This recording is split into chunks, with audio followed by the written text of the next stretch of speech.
Hello again. I'm still recovering from being ill, but then again, it's only been a couple of minutes since my last recording here. So, without further ado, let's just jump right on into this. Um, I've never heard more polarizing effects that one novel has had on people than this one I'm about to talk to right now, which obviously you already know the title of it. It's Ayn Rand's Atlas Shrugged. I've seen this pop up on those little questions and memes on Facebook where they say, you know, oh, if you ever went on a first date and you asked someone what their favorite book was, what would make you leave the date immediately? And number one answer on the board to that was the Bible, but number two answer was Atlas Shrugged. So there are some people that just have a vitriol against this woman and her writings, and especially this one. Um, I don't understand why. But then again, I'm a person that wants to learn more about things that I might not agree with, so I'll actually read them or research them or find things online or whatever the case may be. But this makes that list. So right now, I might have already lost half of you if you even decided to start this. But for everyone else who's still here, let's have a chat. Um, I was first introduced to this at all. I mean, I've heard about it. Everyone has heard about this book and The Fountainhead and other ones that Ayn Rand has actually written. But I first got a hold of this because I was playing a video game on my Xbox. I was playing Bioshock, which it was so funny. I had first heard of when I kind of turned on the end of the video game awards, and it was a year I believe that Samuel L. Jackson was actually hosting, and it was kind of funny too because the winner of whatever award they were giving at the time wasn't an envelope that they opened up and then took out a card. It literally was a model who was painted up as the cover of the game that would just be pranced around on stage saying, "Oh, it's this is who won whatever the category was, best music, best dialogue, best story, what have you." But that year I remember I believe Halo 2 had come out. And knowing Halo was so fantastic, and I was a big fan of Halo 2 as well, I was like, it's a shoe-in. But all of a sudden, Bioshock is the winner. I'm like, I've never even heard of it before. It blew me away. So I went down to a local GameStop and picked up Bioshock, and it took place in the same time frame and kind of universe that this does. Universe is a bad word, but let's just say time frame or genre.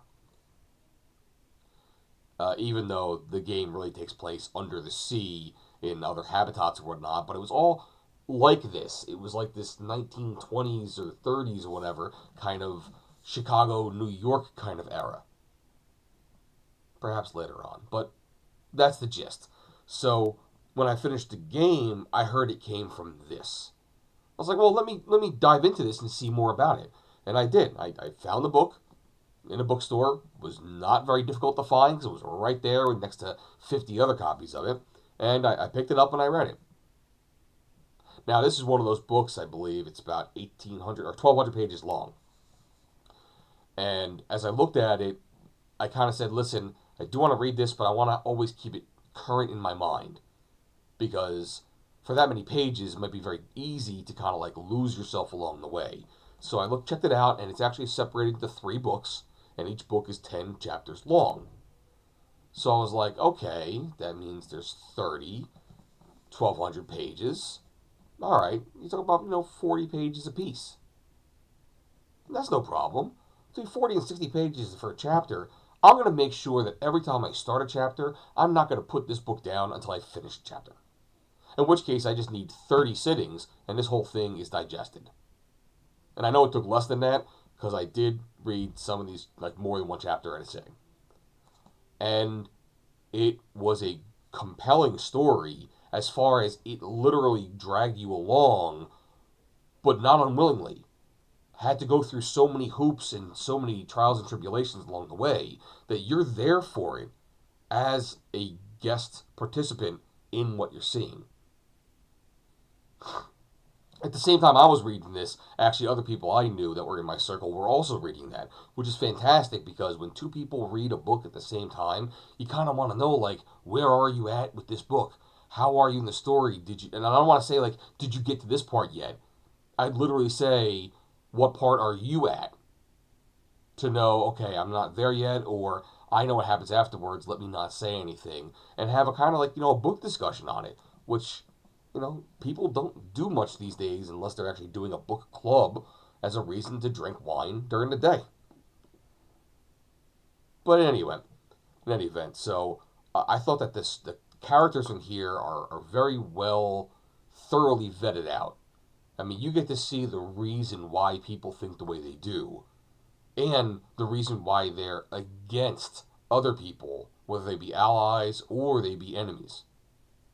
One of the things I thought was fantastic was even the people that are kind of denigrated in this book as being the villains, they get their own sections. You completely understand why this person feels the way they do, which made them who they are today. And because of that, you can see where they believe that they're right instead of just writing them off. So, for instance, if you were to compare this to, say, like a Star Wars, you know that Darth Vader is the evil Dark Force Jedi, but you never knew anything about him to know like where that comes from. You just kind of accept it as this is the bad guy, move along. Same thing happens with things like The Wizard of Oz. There is the Wicked Witch. You know, spoilers, she's a bad person in the story, whether you read it or you watch it on screen. But the whole thing was, why is this person wicked? Why is this person a person that just is physically nasty as well as actionably nasty and actually does evil things? And I know people have actually taken that concept and tried to give you the backstory you need. I believe it was McGuire or whatever that did Wicked, who actually gave the story from her perspective from the beginning, before and actually leading up to and through the events of The Wizard of Oz. I know George Lucas went back, and when he backfilled like episodes 1, 2, 3 Star Wars, tried to give you like the rise and fall of Anakin Skywalker and how he became Darth Vader. But again, those things happen separately and years after the fact. This is happening in the same book you're reading the first time. So I do like the fact that these characters are really thoroughly brought to life, that you can like or dislike them at your whim as you move forward with the story. And the way I read it being, don't put it down until you finish the chapter you start, and I actually read it pretty quickly because it was very interesting. I kept everyone in the front of my mind as I read this the entire time. I would assume the same thing would happen if you were going through George R.R. Martin and his Song of Ice and Fire, where there's just so many characters and the world is so large and vast that I'm sure that if you read it through paying attention quickly, you might not lose names and places along the way. I hear it's kind of confusing and hard to do, but sometimes speed lets you keep things well in mind. The story itself. So essentially what's happening here, and it's kind of hard to truly summarize quickly what 1,200 pages is you have capitalists. And the main protagonist of this story actually is part of a railroad conglomerate that owns all the railroads from coast to coast. And what's happening is, as time's moving on, they're having problems getting supplies that they need to keep their railroad running, because it's unfair that they are almost the monopoly of the railroad. What about the guys with a little small line? They deserve to get some attention as well. So then the government does step in and start saying, you know something, you get your coal for your trains, but we're going to have to get some kind of balance between you, the big guy, and they, the small guy. And that's how we're actually going to, make this fair for everyone. And the same thing happens where, hey, there's going to be a new rail that's going to come out of the foundry, and you need new pieces of steel for your tracks. But what about the little guy? He doesn't have much steel. He doesn't have the capital to go buy it. So we're going to give him some of your rail so that everyone's kind of equitable on everything that happens. And then you're getting it from the point of view is like, well, listen, I'm going to pay the money to get more rail. And if they can't pay at all, why should they get it? and you get that clashing of ideologies that happen in between. And this happens through many industries until it comes to the point where the government itself starts actually making regulation after regulation that takes someone who, you're kind of on their side, and you're seeing how they're just getting almost an unfair treatment. And of course, if you're kind of rooting for somebody, you're going to believe it's unfair. If you believe that what's happening with the government is extremely fair, then what's happening is fine, and they should just kind of suck it up and go with it. Now, as this is going on, it's hitting many industries. It's hitting the coal industry, the foundries, the railroad industries, aviation, you name it. Even the oil fields and the copper producers, they're all out there. But every one of these industries is headed by some genius in their field.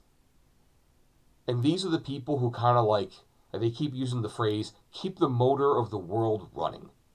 Keeps things turning and churning.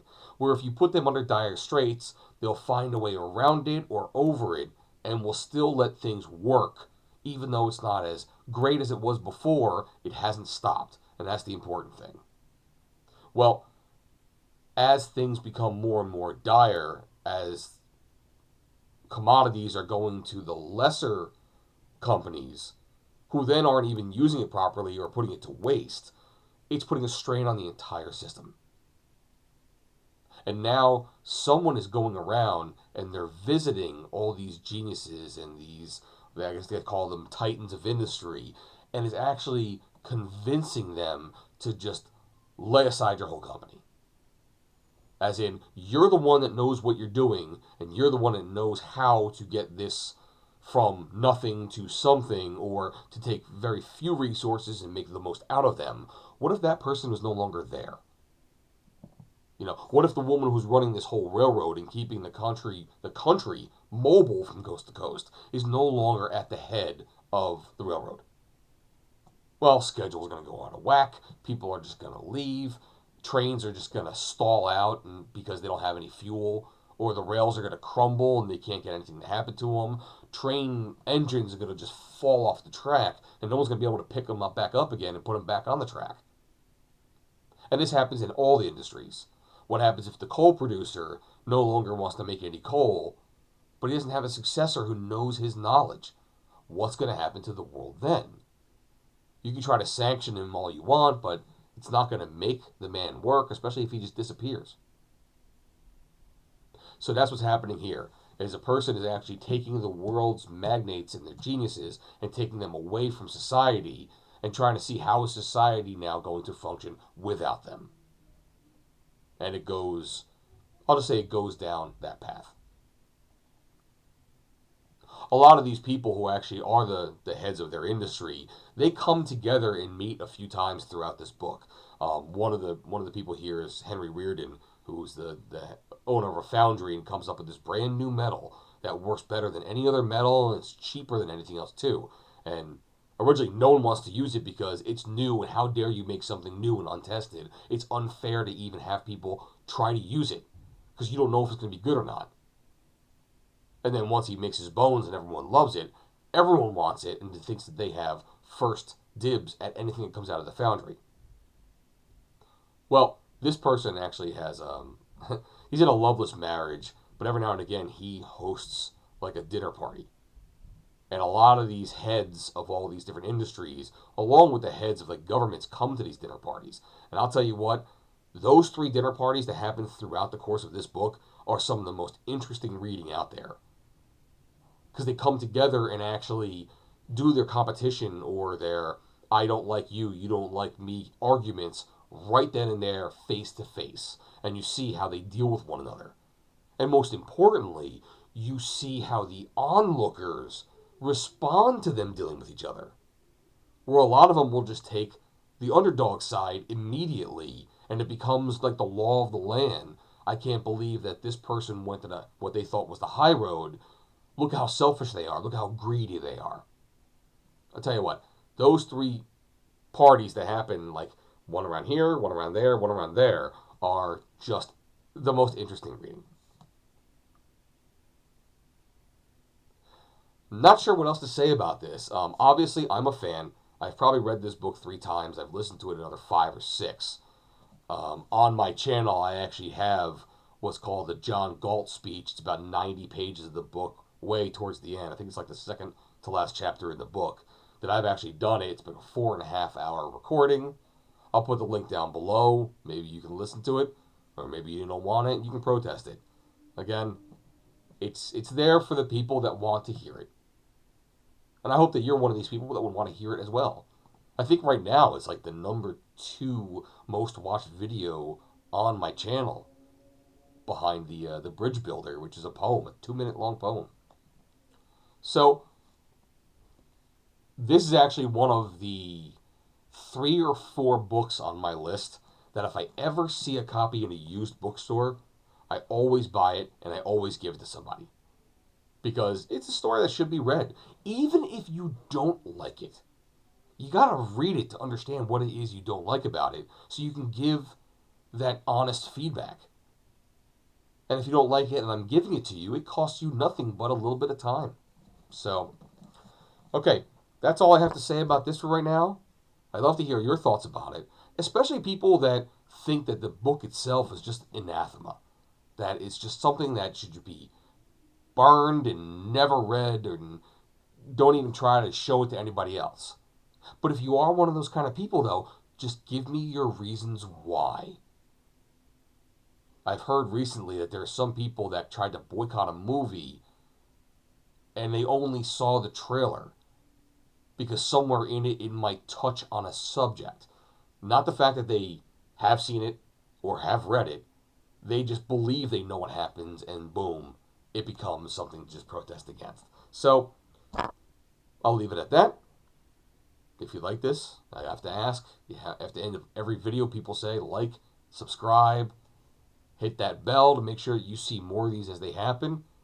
And like I said before, if you have one of these books that you would like to see me do a review on, and if I've read it, I'll definitely do it as fast as possible. If I haven't, I'll pick it up and read it and then come back to you. Which makes me wonder, is there a counterpoint to Atlas Shrugged? If this might end up being, I think I've heard phrases like capitalistic and Republican, what's the other side of the fence? I'd like to hear your thoughts. Otherwise, have a good day.